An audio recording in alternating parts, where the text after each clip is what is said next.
Friends, welcome to home kitchen. ఈరోజు నేను మీకు చాలా హెల్తీగా చేసుకునే ఒక బ్రేక్ఫాస్ట్ చూపిస్తున్నాను.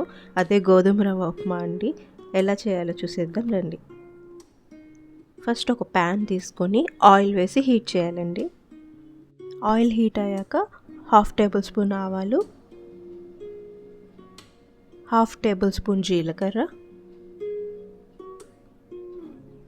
అలానే కొంచెం ఉద్దిపప్పు వేసుకొని ఫ్రై చేసుకోవాలి. ఇప్పుడు కొద్దిగా జీడిపప్పు కూడా తీసుకొని ఫ్రై చేసుకుందాం. కొంచెం కరివేపాకు తీసుకోవాలండి.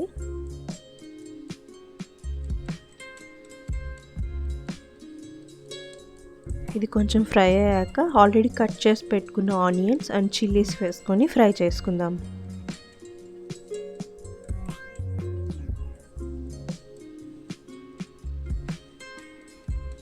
ఇది కొంచెం ఫ్రై అయ్యాక దీంట్లోనే ఒక క్యారెట్ కట్ చేసి పెట్టుకున్నానండి ఆల్రెడీ. దీన్ని వేసి ఒకసారి ఫ్రై చేసుకోవాలి.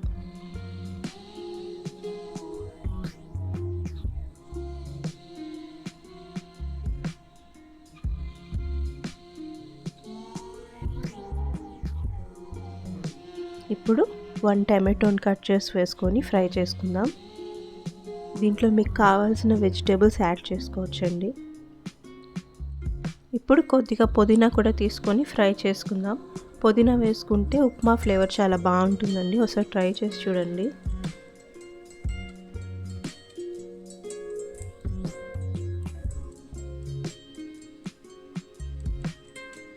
ఇప్పుడు ఇది అంతా ఫ్రై అయిపోయాక వాటర్ వేసుకోవాలండి.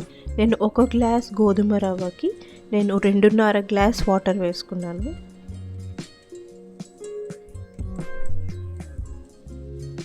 ఇప్పుడు ఇదంతా బాగా మిక్స్ చేసుకోవాలి.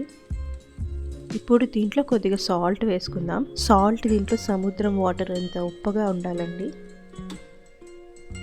చూసి సాల్ట్ తీసుకోండి.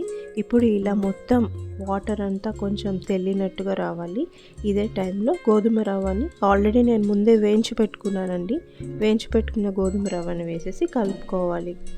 మీకు రోస్టెడ్ కూడా బయట దొరుకుతుందండి మార్కెట్లో. ఒకవేళ అదైతే డైరెక్ట్గా వేసేసుకోవచ్చు. ఒకవేళ నార్మల్ అయితే మీరు రోస్ట్ చేసుకొని వేసుకోవాలి. ఇప్పుడు మూత పెట్టుకొని కాసేపు వదిలేద్దాం. ఇప్పుడు 5 మినిట్స్ తర్వాత మూత తీసి చూస్తే ఇలా ఉంటుందండి. ఇప్పుడు దీంట్లో ఉండే వాటర్ అంతా వెళ్ళిపోవాలి. మూత తీసి అలానే పెట్టి కాసేపు అలానే ఉడికించుకుందాం. చూసారు కదా, వాటర్ అంతా వెళ్ళిపోయి చాలా పొడి పొడిగా వచ్చేసింది. ఒక 2 మినిట్స్ అలా ఉంచితే చాలా పొడి పొడిగా గోధుమ రవ్వ ఉప్మా రెడీ అయిపోతుంది. ఇప్పుడు దీన్ని తీసి ప్లేట్లో సర్వ్ చేసేసుకుందాం. అంతే అండి, చాలా ఈజీగా హెల్తీ బ్రేక్ఫాస్ట్ అండి. అందరూ ఒకసారి ట్రై చేసి చూడండి. Thank you.